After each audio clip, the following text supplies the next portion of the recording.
Hello friends, we were dealing with the genetics of 12th class, and in that we talked about monohybrid cross. Monohybrid cross is the cross of single character, in which we got the phenotypic ratio as 3:1 and genotypic ratio as 1:2:1. Now, today we are going to talk about dihybrid cross. This dihybrid cross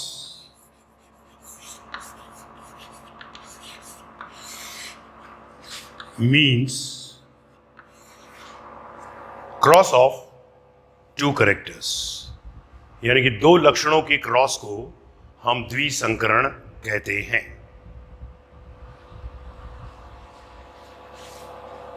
Now, in this, two characters were taken regarding the seeds. Number one is round and yellow. Another one is wrinkled and green. इसमें हमने दो प्रकार के बीज लिए, गोल और पीला, और दूसरा बीज जो था वह झुर्रीदार, वह हरा होता है. माना कि राउंड कलर जो है वो डोमिनेंट फैक्टर आर के द्वारा कंट्रोल्ड होता है, और येलो कलेक्टर जो है वो वाई के द्वारा होता है. अब ये राउंड जो है अकेला नहीं लिख सकते हैं, क्योंकि मेंडल कहता था कि these characters they occur in pair. He used to tell that the characters they occur in pair. So naturally, the dominant character R will also have one more R, and Y will have one more Y. Now this is the genotype of round and yellow. Now we are switching toward the wrinkled and green. Wrinkled is a recessive character, say represented by R. We have to write down in pair, written like this. Then green by Y. This is the allele of this one, and small r is the allele of capital R. So, this is the genotype of wrinkled and green seed. Now, meiosis has occurred, due to which the gametes will be having the genotype capital R and capital Y. अर्धसूत्री विभाजन के बाद युग्मक के अंदर ये genotype मिलेगा, and it will produce this genotype in its gamete. और झुर्रीदार और हरे वाले के अंदर आपको जो युग्मक के अंदर जीन प्रारूप मिलेगा वह ये वाला मिलेगा. अब इन दोनों को क्रॉस किया तो हमको ये जीनोटाइप मिला. ये फर्स्ट फीलियल जनरेशन होगी, जिसमें सभी गोल और येलो होंगे, यानी कि राउंड एंड येलो. इस F1 में अब हम सेल्फ पॉलिनेशन कराएंगे. सेल्फ पॉलिनेशन का मतलब स्वपरागण कराएंगे. तो इसका मतलब ये हुआ कि इसी से क्रॉस होगा, इस वाले जीनोटाइप का इसी से क्रॉस हम कराएंगे. तो ये हमारे पास सपोज करो मेल का जीनोटाइप आ गया, और ये हमारे पास फीमेल का जीनोटाइप आ गया. इससे चार प्रकार के गैमेट बनेंगे, क्योंकि इसमें दो विषम युग्मनजी जोड़ा है. Two heterozygous allele are there. ये आता है क्वेश्चन कि आर आर वाई वाई से कितने गैमेट बनेंगे। तो देखिए एक पेयर ये रहा, एक पेयर ये रहा, ये हो गया हमारे पास में, ये दो हो गए, तो 2 गुणा 2 बराबर 4 प्रकार के गैमेट्स बनेंगे। अगर मैं इधर एक्स वाई ले लेता तो ये कितने जोड़े हो गए, 3, तो 3 की तो पावर 2, तो 3 3 is 9 इसका आंसर निकलता। ये क्वेश्चन आता है नीट के अंदर। लेकिन अगर ये दोनों कैपिटल वाई होते तो हेट्रोजाइगस तो 2 ही है, तो इसलिए नंबर ऑफ गैमेट्स क्या होते फिर आपके 2 to the power 2, यानी कि 4 प्रकार के गैमेट बनते। अगर ये कैपिटल आर होता तो केवल एक ही होता, तो आपको 2 ही गैमेट देखने को मिलते। तो ये ध्यान रखना चाहिए। एक फॉर्मूला होता है जिसमें number of gamete is equal to number of heterozygous group to the power. अब इसमें कौन कौन से गैमेट बनेंगे, ये इससे मिला, ये मिला, ये इससे मिला, ये मिला छोटा वाला, फिर ये मिला, फिर ये मिला। अब इधर भी ऐसे ही गैमेट बनेंगे, R Y R Y R Y और आर वाई। ये मेल गैमेट हो गए, ये फीमेल गैमेट्स हो गए। अब इनको यदि हम चेकर बोर्ड में रखते हैं तो ये चेकर बोर्ड रहा, इसमें ये 4 प्रकार के गैमेट आ रहे हैं। ये 1 2 3 4 ये हो गए, ये मेल गैमेट हो गया और ये फीमेल गैमेट हो गया। इन गैमेट्स को इधर रखते हैं हम।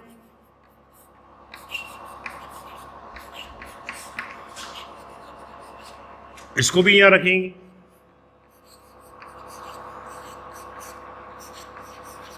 और अब इनके अंदर निषेचन फर्टिलाइजेशन कराएंगे। तो हमें यह देखने को मिलेगा कि इसमें से जो रेशो आएगा वो आपको भरना है। जहां कैपिटल आर कैपिटल वाई आ जाएगा वो राउंड एंड येलो होगा। ओके, इधर देखिए आप, ये होमोजाइगस डोमिनेंट है, समयुग्मनजी रेसेसिव है, होमोजाइगस नहीं होकर कह सकते अपन इसको कि समयुग्मनजी है। और ये दोनों भी समयुग्मनजी आ गए। केवल ये 2 ही प्योर आपको पेरेंट्स की तरह मिलेंगे। ये रहे पेरेंट्स, एक पेरेंट मिला 16 में से और एक पेरेंट मिला 16 में से रेसेसिव वाला। बाकी जब आप उसको करके देखोगे तो जैसे ये रहा, ये आया, ये होगा round and yellow, round and yellow, round and yellow. इस तरीके से जब आप देखोगे तो इसका रेशो जो निकलेगा वो निकलेगा 9:3:3:1, जिसमें से 9 जो होंगे वो राउंड एंड येलो होंगे, राउंड एंड येलो। और एक जो होगा वो होगा तुम्हारा रिंकल्ड एंड ग्रीन, यानी कि झुर्रीदार, वो हरा। अब ये जो होगा ये ऐसा होगा round and green, round and green. और ये 3 जो होंगे वो रिंकल्ड एंड येलो होंगे, यानी कि ये हाइब्रिड हो गए, रिंकल्ड एंड येलो। डन।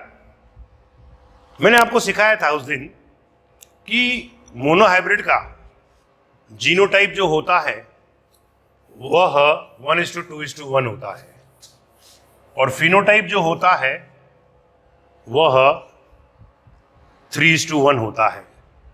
अगर मोनोहाइब्रिड की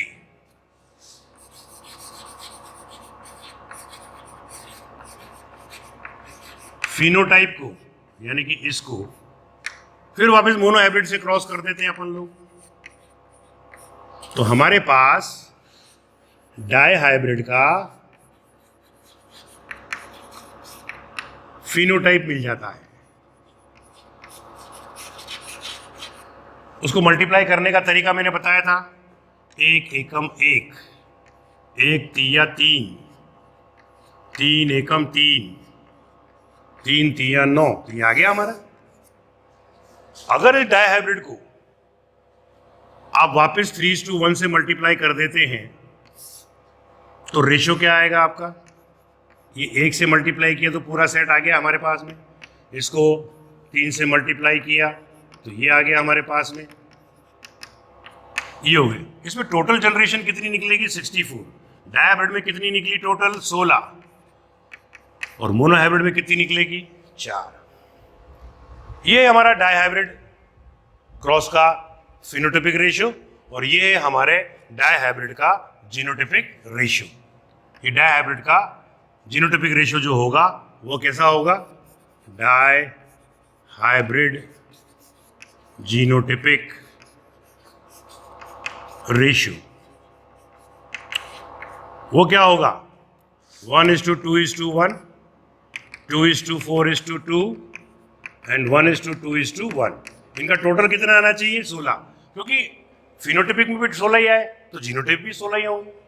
और इसको कैसे प्राप्त किया अपन ने, मोनोहाइब्रिड के जीनोटाइप को मोनोहाइब्रिड के जीनोटाइप से मल्टीप्लाई कर दिया तो आपके पास में ये वाला आंसर आ जाएगा। तो ये है हमारा डायहाइब्रिड क्रॉस।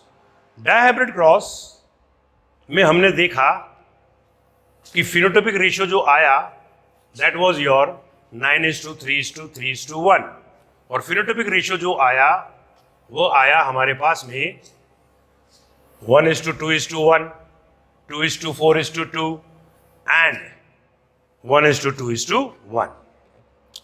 तो इस प्रकार से अगर हम देखते हैं तो ये मालूम पड़ता है कि डायहाइब्रिड क्रॉस जो था उनके जीनोटाइप और फिनोटाइप अलग अलग होते हैं। हमेशा याद रखो, एक क्वेश्चन ये अनुपात में से, रेशियो में से पूछते ही हैं। अब बात ये आई कि डायहाइब्रिड क्रॉस में से, due to the dihybrid cross which law was formulated by Mendel, कि मेंडल के द्वारा कौन सा नियम दिया गया था। तो इसका आंसर है law of independent assortment. Law of independent assortment, जिसे हम लोग स्वतंत्र अपव्यूहन का नियम कहते हैं। स्वतंत्र अपव्यूहन का नियम कहते हैं। इस नियम के अनुसार दो जोड़ी कारक, 2 pairs of factors, they assort independently without affecting each other। इसके अनुसार दो जोड़ी कारक जो संतति में होते हैं युग्मक जनन के समय स्वतंत्र रूप से अपव्यूहित होते हैं बिना एक दूसरे को प्रभावित किए हुए। कैपिटल आर अलग जाएगा, कैपिटल वाई अलग जाएगा, उनके अलग होने के बाद में एक दूसरे पे कोई प्रभाव नहीं पड़ेगा। This is called law of independent assortment which was given by Mendel on behalf of dihybrid cross. In this way Mendel gave 2 laws. एक कहलाता है लॉ ऑफ सेग्रीगेशन, मैंडल ने 2 नियम दिए, लॉ ऑफ सेग्रीगेशन यानी कि पृथक्करण का नियम, और दूसरा नियम जो उन्होंने दिया वो दिया था लॉ ऑफ इंडिपेंडेंट असॉर्टमेंट। अब बात चलेगी कि मेंडल साहब ने 14 कैरेक्टर चुने थे, उनमें से 7 कैरेक्टर के ऊपर उनको रिजल्ट मिला था। इसी के आधार पर यह बताया गया था कि मटर के अंदर 7 जोड़ी गुणसूत्र होते हैं, 7 पेयर्स ऑफ कैरेक्टर्स होते हैं। मगर कौन सा कैरेक्टर कौन से गुणसूत्र के ऊपर होता है, इसके बारे में ब्लिक्स ने बताया। बाय ब्लिक्स्ट, एस ब्लिक्स्ट, उन्होंने ये कहा कि दो कैरेक्टर पहले क्रोमोसोम पर होते हैं, 3 1 1, 3 कैरेक्टर 4th क्रोमोसोम पर होते हैं, एक कैरेक्टर 5th क्रोमोसोम पर होता है और एक कैरेक्टर 7th क्रोमोसोम पर होता है। तो कोड याद कर लो, 2311/1457, ये आपको याद करना है। अब बात चलेगी कि क्या मेंडल का नियम सभी जगह पर लागू होता था, तो आंसर होता है नहीं। कुछ अपवाद थे, देयर वर सम एक्सेप्शंस। तो एक्सेप्शन टू मेंडलिज्म के बारे में कॉरेंस ने बताया था। एक्सेप्शन टू मेंडलिज्म, यानी कि मेंडल के अपवाद क्या होते हैं। इसके लिए हम दो पौधों को लेंगे। एक कहलाता है एंटीराइनम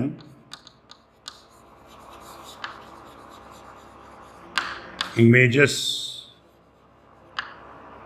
जिसे हम लोग स्नैपड्रैगन कहेंगे, और दूसरा कहलाता है मिराबिलिस जालापा, जिसे हम लोग 4 o'clock प्लांट कहेंगे। 4 o'clock प्लांट जो होता है, इसमें दो तरह के पुष्प होते हैं,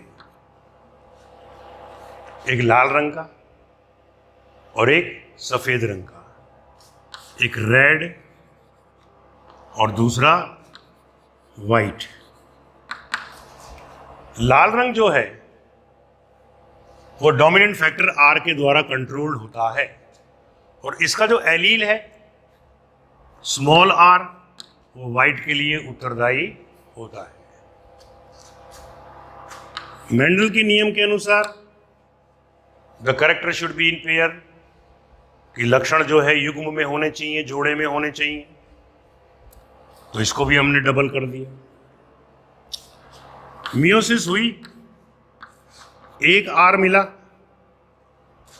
युग्मक में और इधर स्मॉल आर मिला, दोनों को हमने क्रॉस कराया, तो ये कैसा मिला।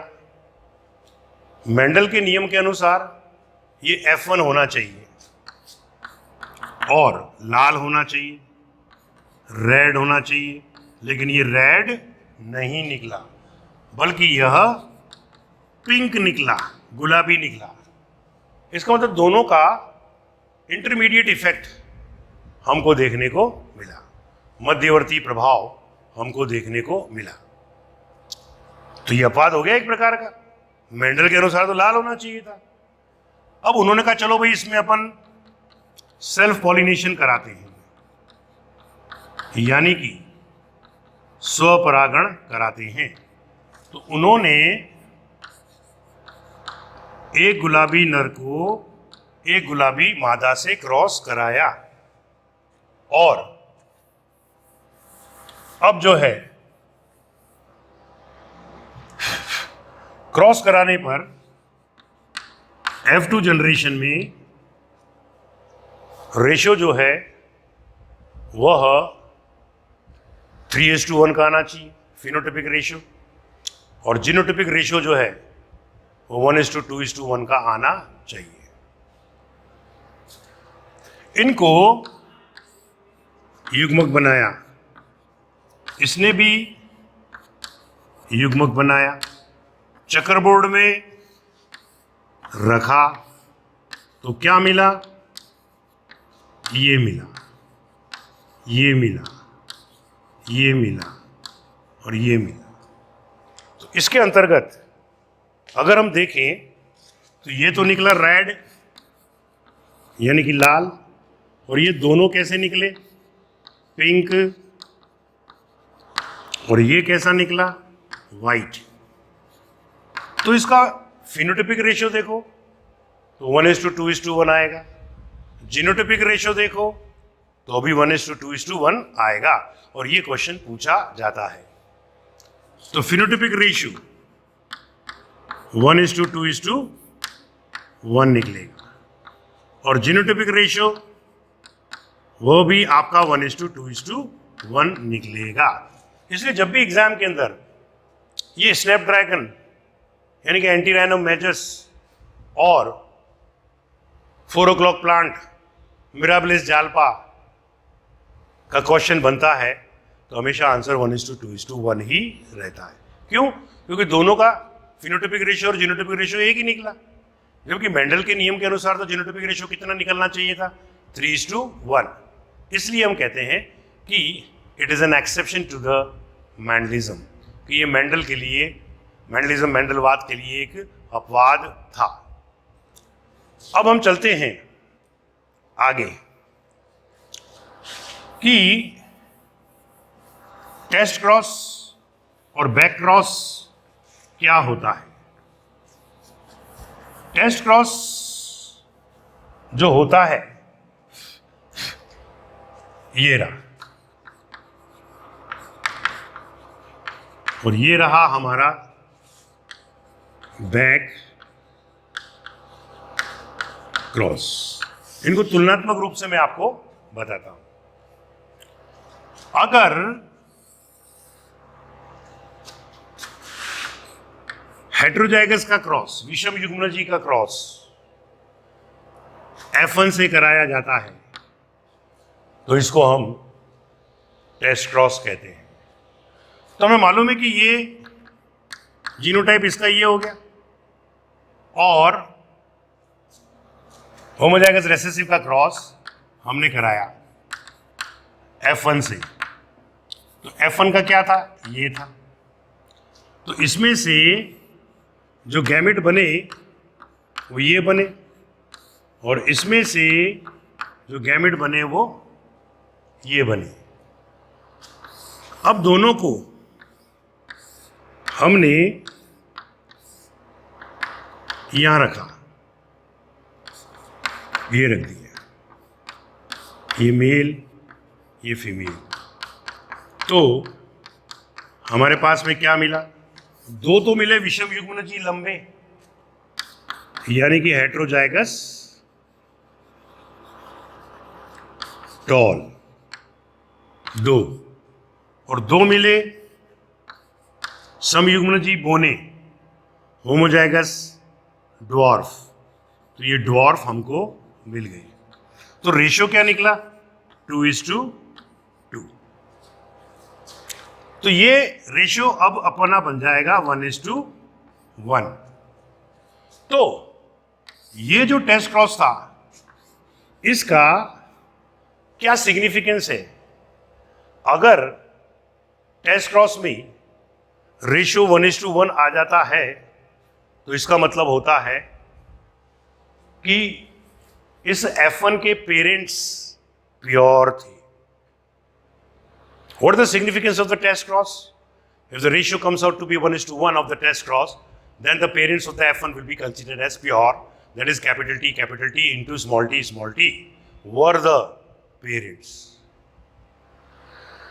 अब बात चलेगी, इसको अपन रेसेसिव क्रॉस भी कहते हैं क्योंकि रेसेसिव है, तो इसको हम लोग रेसेसिव यानी कि अप्रभावी क्रॉस भी कहते हैं। यह है बैक क्रॉस। बैक क्रॉस में क्या होता है कि F1 का क्रॉस या तो आप इससे करा दो समयुग्मनजी प्रभावी से, मूव हो जाएगा डोमिनेंट से या होमोजाइगस रिसेसिव से करा दो। F1 जो होता है उसका जीनोटाइप ये था और ये वाला तो अभी अपन ने किया ही, तो क्या रेशियो निकला 1:1। हम इसको अब इससे क्रॉस करके बता रहे हैं। इसमें क्या होगा कि ये गैमेट बने, चेकरबोर्ड में रखा, ये आ गया। चेकरबोर्ड मेथड को पुन्नट ने बताया था, इसलिए हम इसको पुन्नट स्क्वायर मेथड भी कहते हैं। So this is your Punnett square method, जो कि ये रहा। इसमें क्या हो रहा है, दो होमोजाइगस टॉल मिल रहे हैं, टू होमोजाइगस टॉल, और दो जो है हेटेरोजाइगस विषम युग्मनजी टॉल मिल रहे हैं। तो रेशियो क्या निकला 2:2, यानी कि इधर भी आंसर क्या निकला 1:1। तो फिर बैक्रॉस करने की जरूरत क्या है, क्योंकि टेस्ट क्रॉस में भी वही रेशियो निकला। और बैक्रॉस टेस्ट क्रॉस तो टेस्ट करने के लिए किया जाता था कि F1 के जनक यानी कि पेरेंट्स प्योर है अथवा नहीं। अगर 1:1 आता है टेस्ट क्रॉस में, इसका मतलब F1 के जो पेरेंट्स हैं, जनक हैं, वो शुद्ध हैं, प्योर हैं। तो फिर बैक्रॉस क्यों करते हैं? बैक्रॉस का सिग्निफिकेंस ये है कि वांछित लक्षणों की प्राप्ति के लिए बैक्रॉस किया जाता है। बैक्रॉस को हम लोग आउट क्रॉस भी कहते हैं। This is also called as out cross. अब यहां पर आकर हमारा ये खत्म हो जाता है। अब बात ये चलती है कि मोनो हाइब्रिड के टेस्ट क्रॉस का रेशियो 1:1 निकला, तो डाई हाइब्रिड के द्विसंकरण के टेस्ट क्रॉस का रेशियो क्या होगा? तो मोनो हाइब्रिड के टेस्ट क्रॉस के रेशियो को मोनो हाइब्रिड के टेस्ट क्रॉस के रेशियो से मल्टीप्लाई कर दीजिए, जो मैंने तरीका बताया 1:1, 1:1, 1:1, 1:1, ये आएगा। और अगर ट्राई हाइब्रिड की बात करेगा तो ये तो दो हो गए, डाई हाइब्रिड हो गया। अब इसको मोनो हाइब्रिड से मल्टीप्लाई कर दो तो आपके पास में क्या आ जाएंगे, ये आ जाएंगे आपके पास में। ये 1 के 4 सेट ये हो गए, इस 1 के 4 सेट ये हो गए। This will be the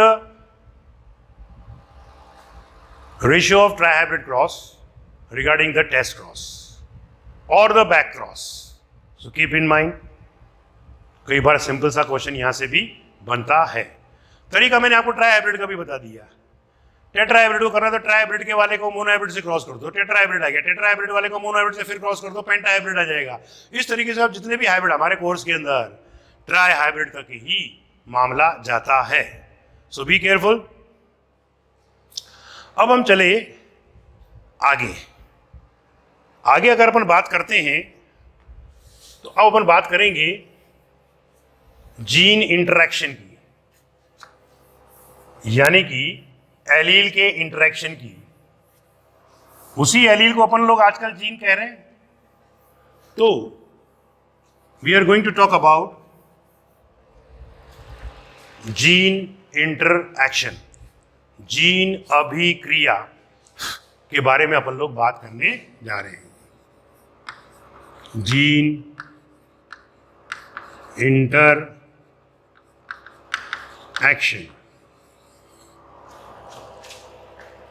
gene interaction का मतलब जीन अभिक्रिया, जो दो प्रकार की होगी। एक कहलाएगी युग्म विकल्पी अंतरक्रिया, यानी कि एलिलिक इंटरेक्शन, एलिलिक इंटरेक्शन है समान एलील के मध्य में क्रिया। और ये कहलाएगी नॉन एलिलिक इंटरेक्शन। असमान एलील के मध्य में अंतरक्रिया। इसके अंदर मैं आपको प्लियोट्रॉपिक जीन बताऊंगा किसे कहते हैं, फिर मैं बताऊंगा इसके अंदर आपको कोडोमिनेंस के बारे में, फिर मैं बताऊंगा आपको मल्टीपल एलील्स के बारे में। प्लियोट्रॉपिक जीन, सप्रभाविता और मल्टीपल एलील्स के बारे में बात की जाएगी। और इसके अंतर्गत में आपको कॉम्प्लीमेंट्री जीन्स के बारे में बात करूंगा। दूसरा मैं एपिस्टेसिस के बारे में बात करूंगा। तीसरा मैं सप्लीमेंट्री जीन के बारे में बात करूंगा।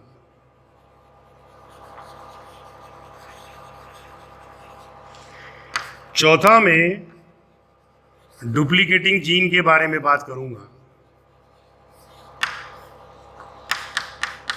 पांचवा में लीथल जीन के बारे में बात करूंगा।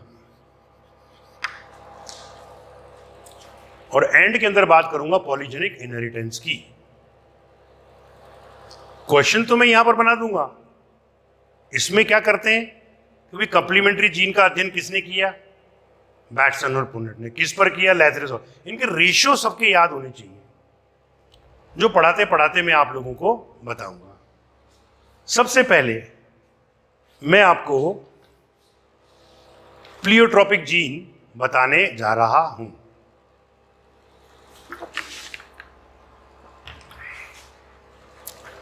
प्लियोट्रॉपिक जीन किसे कहते हैं, जब एक जीन के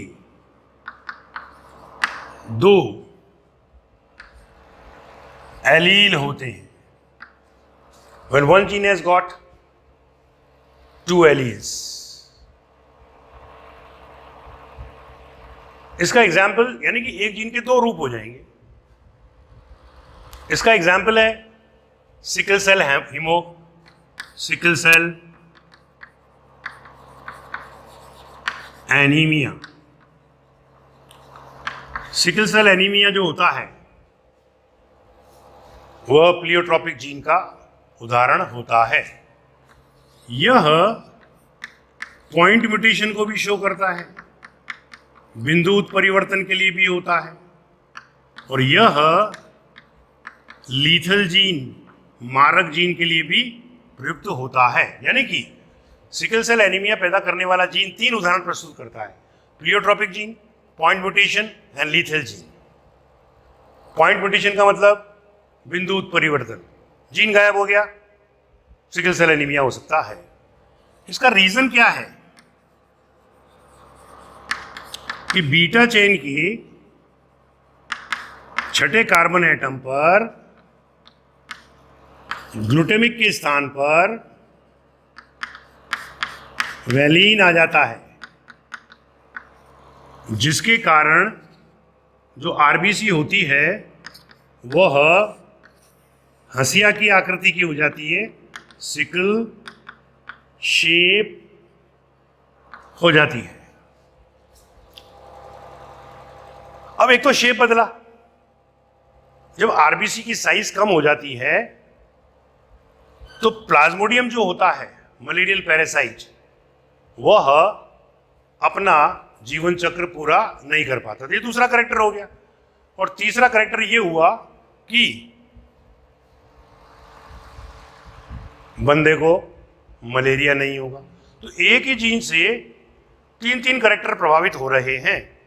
इस प्रकार के जीनों को हम मल्टीपल एलील कहते हैं, यानी कि एक जीन के कई रूप हमको देखने को मिलते हैं। Two forms we can see it. तो ध्यान रहे, sickle cell anaemia is the example of pleiotropic gene. It is also example of point mutation. It is also example of lethal gene. अब बात चलेगी हमारी कोडोमिनेंस के ऊपर। कोडोमिनेंस को हम लोग सहप्रभाविता कहते हैं। सहप्रभाविता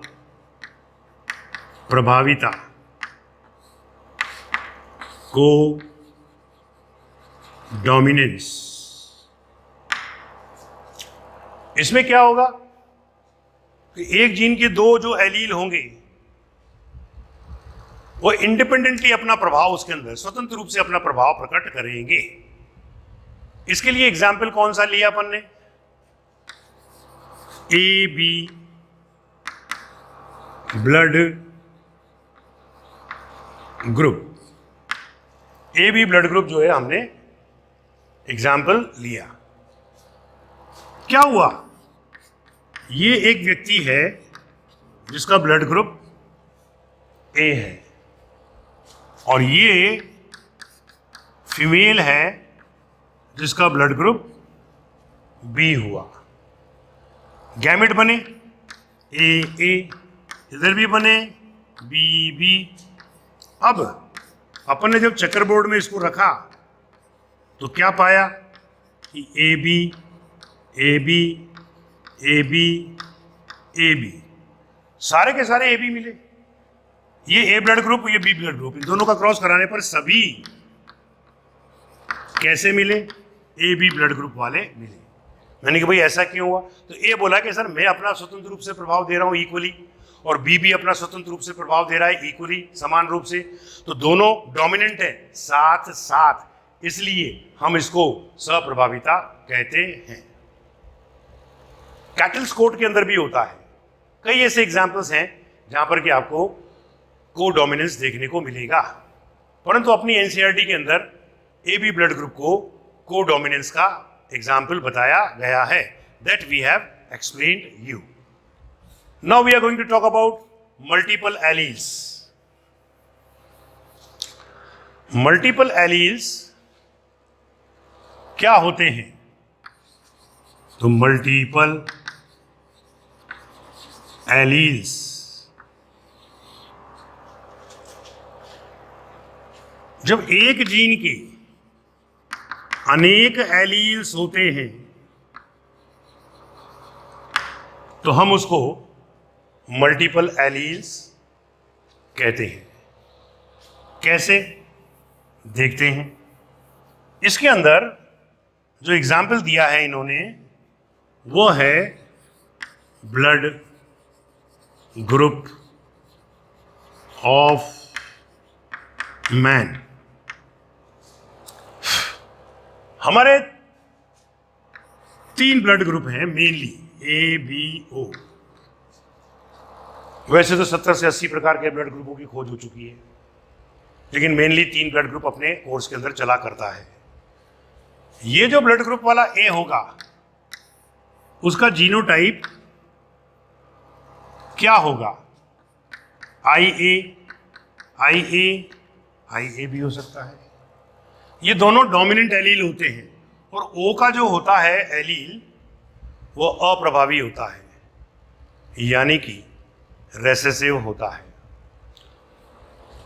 तो ये वाला जीनोटाइप भी आपका ओ ब्लड ग्रुप के लिए उत्तरदायी होगा। बी ब्लड ग्रुप को देखो तो इसका जो जीनोटाइप होगा वो आपका आईबी भी हो सकता है, आईबी आईओ भी हो सकता है। अलग अलग ब्लड ग्रुप जो होते हैं वो आरबीसी में उपस्थित एंटीजन और प्लाज्मा में उपस्थित एंटीबॉडी के कारण होते हैं। क्योंकि अगर हम देखें ए ब्लड ग्रुप और यहां पर है एंटीजन इन आरबीसी और एंटीबॉडी इन प्लाज्मा, तो इसमें ए बी वाले के अंदर, बी ब्लड ग्रुप के अंदर बी ए, ओ वाले के अंदर, ए बी वाले के अंदर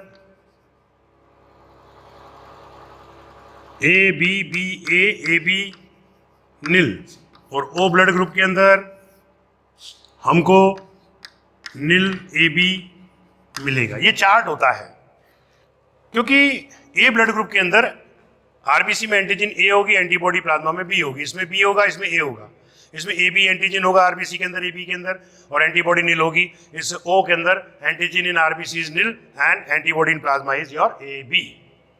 गॉट इट? ये चार्ट याद करना पड़ता है। अब ओ के पास में गया तो मुझे ये ब्लड ग्रुप कैसा मिला? IOO। और जो ए बी ब्लड ग्रुप होगा उसका जीनोटाइप क्या होगा? IAIB। तो आपके पास में ब्लड ग्रुप तो कितने? 3 मेनली। तो ए भी तो ए और बी के मिलने से बना है। और जीनोटाइप कितने होते हैं ब्लड ग्रुप के? 6। ये क्वेश्चन कई बार नीट में पूछा जा चुका है कि मानव के मुख्य रक्त समूह मेन ब्लड ग्रुप कितने हैं? तो आंसर है 3, और जीनोटाइप कितने हैं? 6, यानी कि 6। ओके। अब the blood group of the man, इसका मतलब एक जीन के कई एलील हुए, इसी को तो अपन क्या बोलेंगे? मल्टीपल एलील कहेंगे। अब आता है हमारे पास में non allylic interaction. Non allylic interaction के बारे में कई जीन्स आएंगे, यानी अलग अलग प्रकार के जीनों के एलील के मध्य में अंतर क्रिया। जैसे कि number 1, I am going to talk about complementary genes. Complementary genes, संपूरक जीन हम इनको कहेंगे। इसका अध्ययन जो था, it was studied by Bateson and Punnett. Bateson और पुनेट ने इसका अध्ययन किया था। किस पर किया था? तो आंसर हुआ लैथीरस ऑडो रेटस पर किया था। फिर क्या रेशियो मिला था? तो आंसर होता 9:7। क्वेश्चन यहां से बन जाता है नीट का, लेकिन ये 9:7 कैसे आया वो मैं आपको समझाने जा रहा हूं। लैथेरस ऑड्रेटस के अंदर 2 प्रकार के पुष्प यानी कि फ्लावर होते हैं।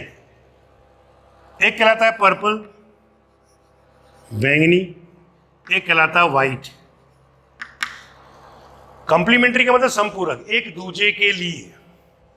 पर्पल बोला कि सर एक कैपिटल P आएगा और एक कैपिटल C आएगा। मैंने पूछा कैपिटल P क्या करेगा? तो उसने बोले सर पर्पल कलर को बनाने के लिए एंथोसायनिन नाम का रॉ मटेरियल देगा। तो मैंने बोला C क्या करेगा? कि उसको रॉ मटेरियल में बदलने के लिए एंजाइम देगा। इसका मतलब दोनों की उपस्थिति आवश्यक हो गई, दोनों एक दूसरे के कंप्लीमेंट हो गए, दोनों एक दूसरे के संपूरक हो गए। ये जोड़े में लिखा, यहां पर भी जोड़े में लिखा, इनके ये रेसेसिव एलील हो गए, अप्रभावी एलील हो गए। अब इसके अंदर गैमेट बनाया तो ये बना, मियोसिस हुई। इधर भी ये बनाया, मियोसिस हो गई। दोनों को मिलाया, ये मिला, कैपिटल P और कैपिटल C। कैसा होगा? P और C दोनों है तो पर्पल होगा, ऑल पर्पल। इसमें F1 जनरेशन। अब इसी के अंदर यदि हम सेल पॉलिनेशन कराते हैं, ये सेल पॉलिनेशन कराया हमने, इसको इससे क्रॉस कराया, तो हमको 9 पर्पल मिलेंगे, जहां पर कि P और C दोनों साथ होंगे, और 7 आपको व्हाइट मिलेंगे, जहां पर P और C साथ साथ नहीं होंगे। जैसे ये जीनोटाइप हुआ, तो ये कैसा होगा? वाइट होगा। अगर ये जीनोटाइप है तो भी वाइट होगा, क्योंकि सी कहेगा मेरा पी कहाँ है और पी कहेगा मेरा सी कहाँ है। वो दोनों होंगे तभी तो पुष्प का रंग पर्पल होगा।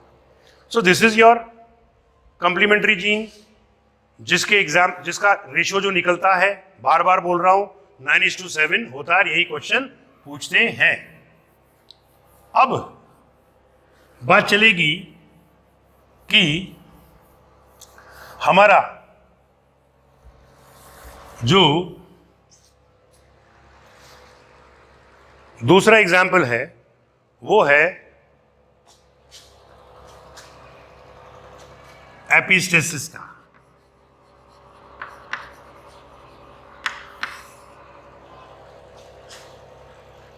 एपिस्टेसिस क्या होता है?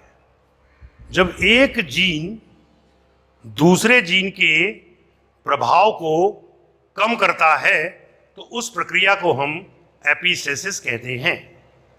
जैसे आप पापा के साथ में मेले में जा रहे हैं तो आप छाने माने चलते हो, वो एपिस्टेसिस हो गया। पापा is more dominant, you are recessive, हो गया। तो पापा कौन से जीन कहलाएंगे? Epistatic gene. और आप प्रभावित हो रहे हो तो आप क्या कहलाओगे? Hypostatic gene. In this way two genes will be there, epistatic and hypostatic gene. अब इसमें कई एग्जाम्पल्स हैं, जैसे कि डॉग्स के फर कलरेशन को देखा गया तो ये रेशियो निकला 12:3:1।